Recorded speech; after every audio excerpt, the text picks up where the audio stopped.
TCB আর গুপ্তধনের গল্প। একটি ছোট্ট গ্রাম ছিল, নাম সোনাপাড়া।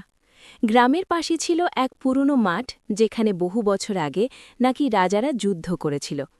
লোকমুখে শোনা যেত ওই মাঠের নিচে কোথাও গুপ্তধন লুকানো আছে।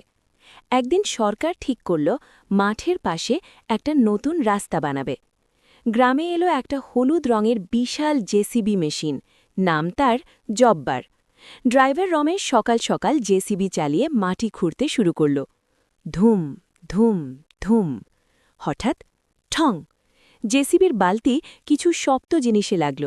রমেশ থামিয়ে নামল। মাটি সরাতেই দেখা গেল একটা পুরনো লোহার সিন্দুক। সবাই ছুটে এলো। গ্রামের বুড়ো মাস্টারমশাই বললেন, এই তো, এটাই সেই গুপ্তধন। সিন্দুক খুলতেই চকচক করে উঠল সোনার মুদ্রা, রূপোর গয়না আর পুরনো রাজাদের চিহ্ন দেওয়া কয়েন। গ্রামের সবাই খুশিতে নাচতে লাগল। সরকার সিদ্ধান্ত নিল এই ধন দিয়ে গ্রামে নতুন স্কুল, ছোট হাসপাতাল, পাকা রাস্তা বানানো হবে। আর জেসিবি জব্বার, সে হয়ে গেল গ্রামের হিরো।